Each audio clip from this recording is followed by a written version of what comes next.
the Overman Warrior Podcast.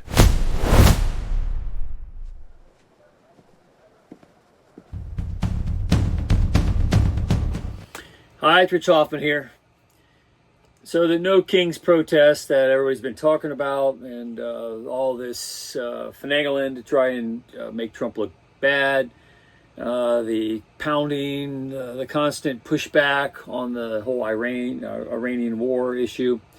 This is where Democrats are making their move. They've been kind of lying in the shadows for a little while, kind of taking it. Now the midterms is their calculated push, and they're making their move. And there's a lot of ways to counter it, and Trump's going to do it. It's a good time to do this Iranian thing now. Obviously, time is of the essence. They show themselves to be very threatening and bad. And if you're going to do it, get it out of the way, get into the summer season, get all the gas prices back under control, which is what's going to happen. The whole Strait of Hormuz thing, I've told everybody, is going to, Iranians are not going to be allowed to clog it up. It's just not going to work out the way Iranians ever wanted. I think Trump was counting on the Iranians to take back their country, but they're so beat down over so many decades of oppression that they don't have the confidence to go out and do it, especially when some recent protesters were executed. So there are a mismatched bunch of thugs in Iran that are left. They don't really have organized resistance. They have a bunch of people running around in rowboats trying to clog up the Strait of Hormuz with rockets, and that'll be dealt with pretty quick. Not a big problem is in the scheme of things. But the Democrats love Iran. They love authoritarian governments, whether it's Iran or China, whoever it is. They're all about it. They love Venezuela. And then also behind this No Kings movement, these rasher protests that everybody's been talking about. Now, it's an attempt. I think it's a great thing. I think all this stuff is a good thing because it's forcing the opposition to show their colors. And when you're negotiating, and that's what elections essentially are, you're negotiating positions.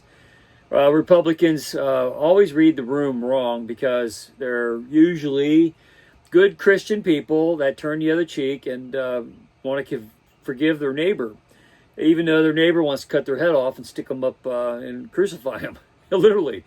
They always forgive and forget and look for a way to have lunch. And they're not the most aggressive people, so they find themselves on the wrong side of negotiations often. That's why we like Trump. Trump's not like that. Trump is Republican with the wins, and we like wins. And that's why people support him even now. After everything has gone on, they stay behind him because he gives them wins. And just to let everybody know, Trump's going to be back on the road, doing all his good stuff. He's going to campaign this summer like he's going to run for president. Everybody's been saying that. That means the best way to start getting everything going in a positive direction, you go to the MMA fights, bring your posse along, bring Johnson, and everybody do just like he did before. Get everybody unified together and have some fun. Show people that government can be fun again, which is certainly going to happen. And then I would also say to everybody on the disclosure front, disclosure takes away that whole media headline from all this nonsense that the Democrats are proposing and captures something that's very close to them. They love aliens, they love disclosure. So Trump could take that all away from him, and he's certainly planning to do a lot of good things. That's why he has some leeway on the Iranian deal. He has some capital to give on politics in order to break something loose. It's been a looming problem forever. And ultimately it will bring gas prices down to great places and really solve a lot of issues. There's a lot of speculators out there that are looking to profit off the crisis, the Strait of Hormuz media reports.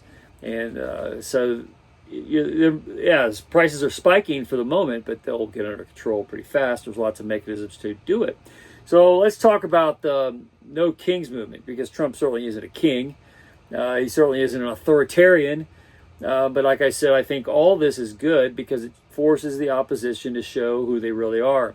And if you had one of these movements, I've seen them in England, I've seen them all over, I've seen them in Washington, D.C., I've seen them at the Ohio State House. These are not organic movements, this No Kings thing. As reported, this is a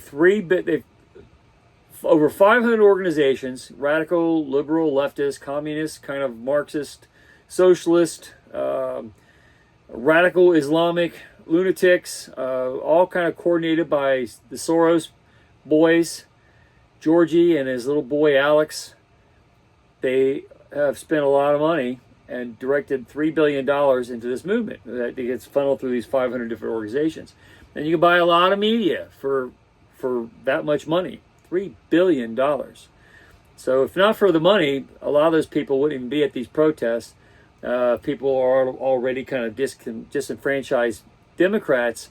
If they show up for a free lunch or get a free T-shirt, or someone makes a bunch of signs and prints up a bunch of rocks and puts them on a pallet and sits them somewhere to throw them at people, they certainly will. And that's the kind of organizations that are hostile, and I would say even seditious to the American cause. And in this case, and the media got caught cheerleading it on. Trump called them out. Trump White House called them out.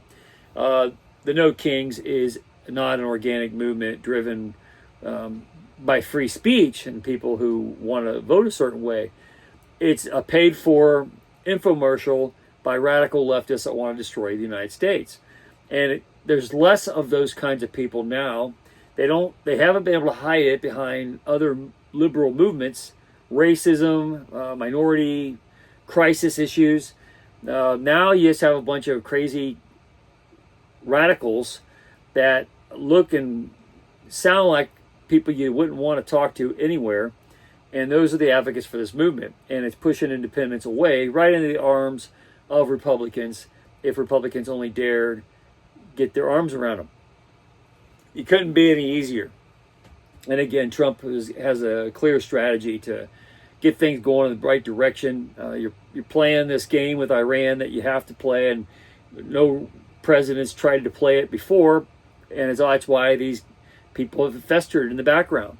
And the weapon of the left, which is radical Islam, radical Marxist, communism, their weapons are being taken from them. So, of course, $3 billion is going to flow into these 500 organizations, and they're out there protesting no kings, like Trump's a king, so they can swing things in their direction in the midterms. But here's the thing, and this is what they're all out there cheerleading on. I've talked about it locally, statewide in Ohio where I live, and it's certainly at the federal level.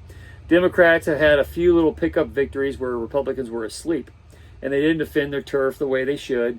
They got a little cocky, they got on the Trump bandwagon and started listening to MAGA Republicans, but their heart wasn't completely in it because they're still kind of waiting for the shoe to drop and the expectation that midterms mean Democrats are going to be in charge again. And some of them know that they don't really have the courage to be Republicans in a Republican-controlled Senate and House and have the White House, because it means you're responsible for things. It's easier to just get on TV and complain about the other side always winning. It's hard when you're winning and you have no one to complain about but yourself. So there's a fair amount of them that do kind of want the Democrats to win, so they don't have the responsibility of acting. So they're kind of hiding behind in the shadows, hoping that movements like this No Kings movement gets them off the hook for actually being responsible and behaving like a real Republican, like they were voted to be. But it's going to blow up in everybody's face. This is not, again, organic. This is a funded infomercial paid for by radicals who are trying to bring down the United States for many decades. And what they don't have now is polite illusion of what they were really about. And people are looking at these idiots on TV, and they're saying, I don't want any of that. I don't want to be associated with that. I can't vote for that. And I certainly don't want that in the House and Senate. So just a few short little victories coming out of this Congress and the legislature in general. And some appearances at the MMA fights with Trump. And maybe he should go to the Gina Carano, Ronda Rousey fight and a few football games, a few public appearances that rally everybody to the cause, put an end to this Strait of Hormuz issue, and get leverage over the Russia-Ukrainian. You notice you never hear about that anymore. Get leverage over Russia and Ukraine, and then push China into a negotiating position on all kinds of things, especially rare metals. So there's a lot going on that's going to kind of come to a proper closure, and the bad guys, the Democrats, know that's coming to a head, and they're trying to do everything they can to protest and bring people to their cause. But again, their whole side is paid for. It's not organic. It's not like MAGA, where people go stand for 8 hours, 12 hours, 24 hours in line just to get a seat 10 rows from where Trump's going to speak. That's not what you're getting out of any of these people. They don't have any excitement. All they have are disenfranchised lunatics that will trade services for cash or drugs or free t-shirts. They're not high quality people, and that's what's showing up on TV. And it's kind of humorous. And I think it makes them look really bad. And as far as worrying about it, only Republicans who don't understand how to read the tea leaves are worried. They really need to have more confidence in themselves, because the path of victory is quite clear. If you're listening to the nightly news, well, where do you think all of this $3 billion is going and coming from? And who receives it? A lot of people in media. And they'll say anything for a few bucks for a free steak dinner. And so that money goes a long way to buy influence that's shaped by popular media, and you can't trust it. You can trust human behavior for what it really is, and all that $3 billion is buying is radical losers that look horrible on camera, and is reminding people why they voted for Trump to begin with. And the most likely consequence as you get into June and July is that, especially if Trump does the disclosure thing, like I keep telling everybody he needs to do quickly, because it takes that away from Democrats. It's a lot of strategy, a lot of easy wins for Trump to recover from these high gas prices in the Strait of Hormuz.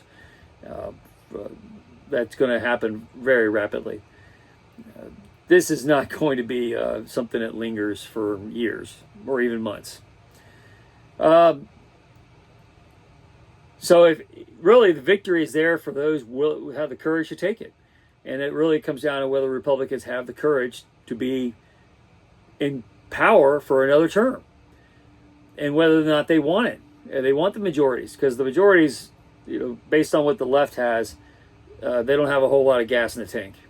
And it takes $3 billion to even get them to show up and look stupid on camera. It's not a good position. You'd much rather be Republicans than Democrats. And that's how the ball's gonna bounce when it all is said and done. And those who are worried about it, I'm telling you, don't worry about it. It's gonna come out just the way it needs to come out. And in the meantime, they're being exposed for the crazy lunatics that they always were. And now we know how much they were paid to be like that. So good things to come on that front. But we all know what's behind the No Kings movement, and it's those who hate America, those who don't want what we picked for a representative government to work, and they're trying to flatten the tires in an all-out push for the midterms, because it's really their only hope. And they're acting desperate, and they look desperate. They look desperate on camera. And when you spend that much money and and that's all you get, that's not very good. So, looking good for Republicans.